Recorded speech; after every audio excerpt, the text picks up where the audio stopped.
start here with the topic of interest groups.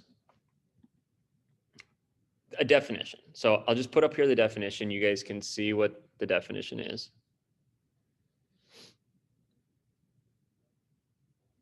So one key is we're going to compare interest groups to political parties. Political parties work within the government to try to influence the things that the government does, whereas interest groups work outside of the government. So they are entities that are outside of the government itself. And they basically try to influence the government through a variety of methods. Well, I'll let you guys read this.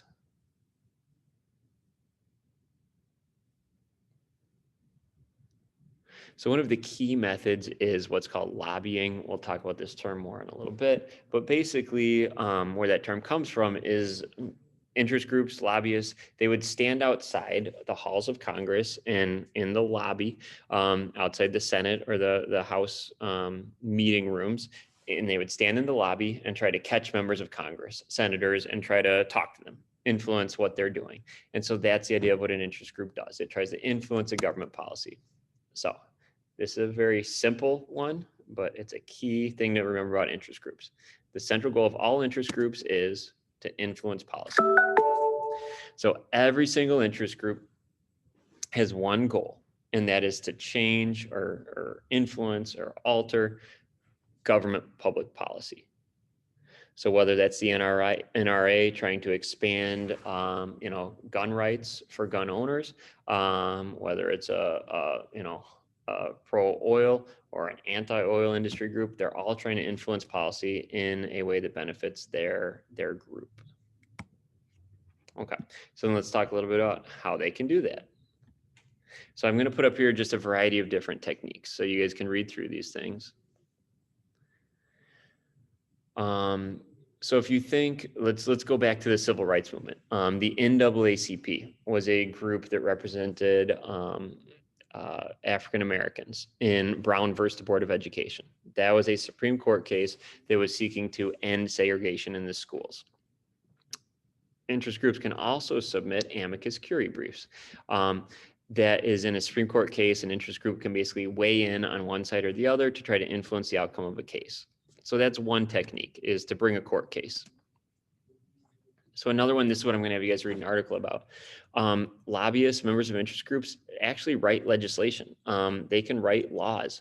Now they can't actually introduce it in Congress. A member of the Congress has to do that, but I could be the head of the NRA. I could write a law and I could give it to my senator, and then he could introduce it in Congress. And that's actually where a lot of laws come from. A lot of laws are actually drafted and authored by interest groups, by lobbyists. Money is a big one. Interest groups, lobbyists can organize people together to give large sums of money to political parties, to political candidates, in hopes that they will influence their decision-making through that monetary contribution. This is basically getting out people to vote. Mobilization is getting people to come out and vote for or against a particular candidate. It could also be mobilizing a protest, a march, things like that.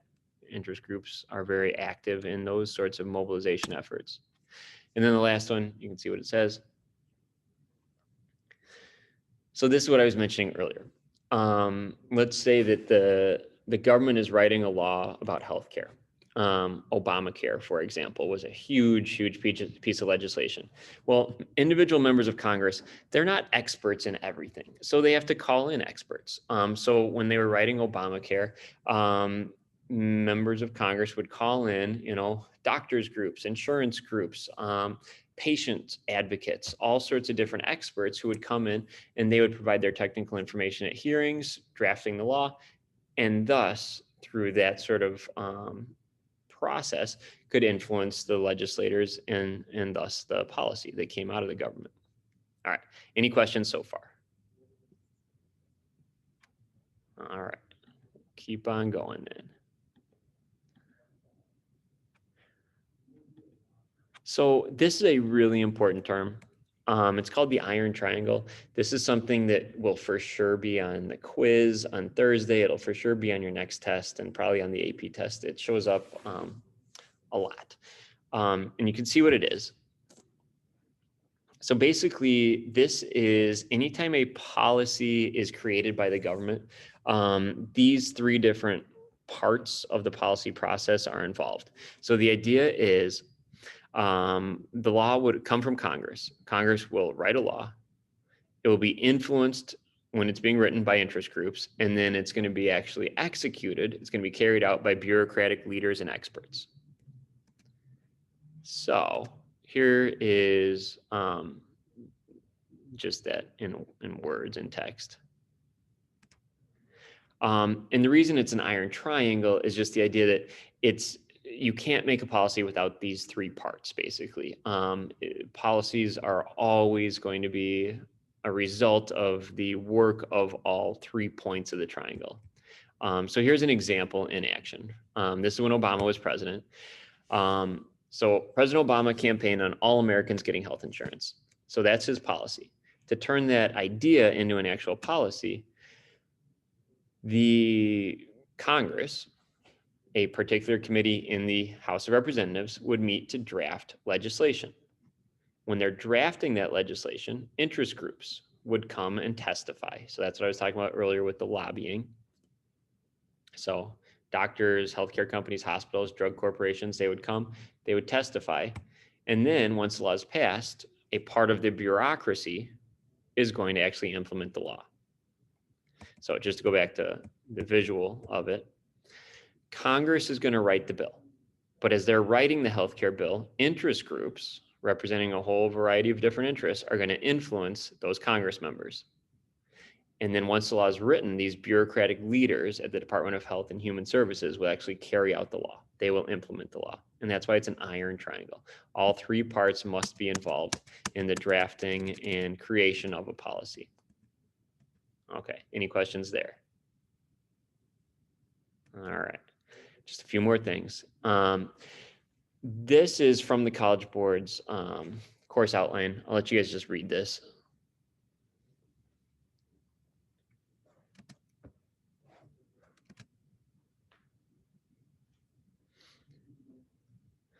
So this is just the idea that some interest groups have more power than others. You can see here, these are the top spenders in 2016. And they spent lots and lots of money. The U.S. Chamber of Commerce spent, over $100 million on lobbying. You can see lots of chemical companies, lots of big, big tech companies. Alphabet, that's who owns Google. These are big healthcare companies, pharmaceutical companies. They speak with a louder voice than an organization that doesn't have tens of millions of dollars to spend on politics. So that's leads to unequal access to decision makers. It means that some interest groups have more influence than others. And here is by company. You can see pharmaceutical companies, how much money they spend. We're talking about, again, hundreds of millions of dollars that they're spending on lobbying the government. And do you think they get something for these dollars? I don't think that, Pfizer would be giving $148 million if they didn't get something in exchange for it, right? They're giving $14 million to individual members of Congress. And the reason they give this money is it produces results. It results in policies that benefit these big pharmaceutical companies. And that's the whole point of the money. This is showing money to candidates from the gun control side of the debate over the Second Amendment. And you can contrast that with the gun rights side of the debate. So you can see for most of the history going back to 1990, which side was spending more money. You can see that the gun rights groups have basically been much better organized, much better funded than the gun control groups. 2016, the gun control side had a huge infusion of money. This is after the Sandy Hook, if you guys remember that, shooting at an elementary school. But for the most part, it's been a differential. amounts of money that have been spent. And it's just to show you that not all interest groups are equal. There's different resources, and that's what that one slide a little bit earlier talked about. Okay, just a couple more things, then we'll be done. Some more influences on interest groups is this, what's called the free rider problem. So you can read what it says. This is the idea basically that I can benefit from a group even if I don't actively join that group. So let's take an example. An organization that represents retired people is the AARP. It's the American Association for Retired Persons. I could benefit from that group, even if I never pay membership dues to the AARP. So they're going to be fighting for my rights. If I'm an elderly American, they're going to be fighting for Social Security, for Medicare, for these things to benefit me. And even if I never actually join this organization, they, through their work, will benefit me. That's the free rider problem. So some groups have bigger issues with this than others. Like the NRA. The NRA is going to fight for Second Amendment rights, which will benefit you as a gun owner, even if you have never paid membership dues to the NRA. That's the free rider problem. Okay. Types of groups. There are a variety of different interest groups that we could talk about. You can read what this says.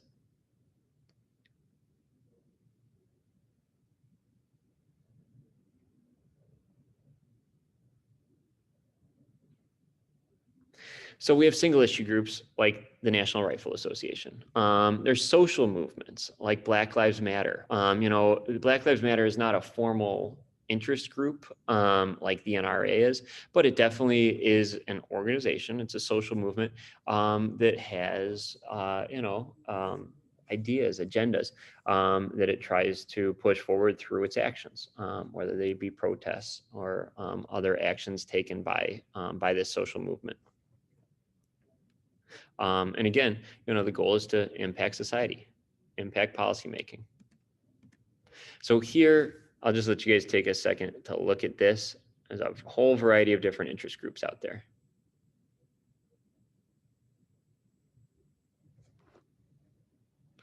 So you can see there's business interest groups, there's trade groups. So if you ever become like a banker, you could join the American Bankers Association. There's the Motion Picture Association of America. That's the MPAA. That's who issues ratings for movies, represents movie actors, movie workers. Professional groups. If you become a lawyer, you could be represented by the American Bar Association. If you're a doctor, American Medical Association could represent you. The NEA represents people like me, teachers. There are unions, there are women's groups, there are farmers groups, ideological groups, single issue groups like Against Drunk Driving. Here's where you'll find the NRA, pro-choice, pro-life groups, environmental groups, civil rights groups like the ACLU, religious groups, age-related groups. This is what I was mentioning earlier, the AARP. So basically, there's a whole variety of different groups. They all try to, influence policy. And again, some of them have more influence than others, depending on their membership, the money they have access to, all of that sort of thing. Okay. So here's just an example. This is a religious interest group. It's from an election from probably the first presidential election that you were alive for. But so the Christian Coalition is a religious organization trying to get, Christian conservatives elected. And so you can see they put this out. It was a voter information guide to people to say, here's a bunch of Christian related issues. George W. Bush supports the Christian view. John Kerry opposes the Christian view. It's not saying directly vote for or against this candidate, but it's saying if you care about these issues, here is how the candidates stand, trying to influence people's voter choice. Here's an example of the NRA. The first major school shooting was Columbine. And the NRA after that spent millions of dollars to fight gun control bills effectively. And the NRA is one of the most powerful interest groups in the country. And it's been very successful in achieving many of its goals of preventing gun control bills and expanding gun rights. Here's an ad from 2004. I've always thought that's entertaining. Picturing John Kerry, who was seen as a poodle by the NRA.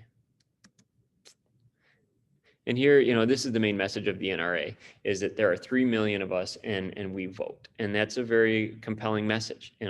Members of Congress, they want to get reelected. And if members of Congress know they want to get reelected, and that members of the NRA will vote for them if they vote one way or another, well, that has an influence on policy decisions.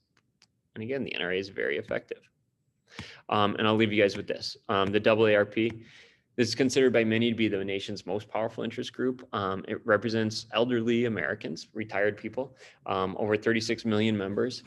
And one of the reasons it's so successful and effective is, remember, elderly people are much more likely to vote. And thus they have a lot of influence over policy and policymakers. Okay, so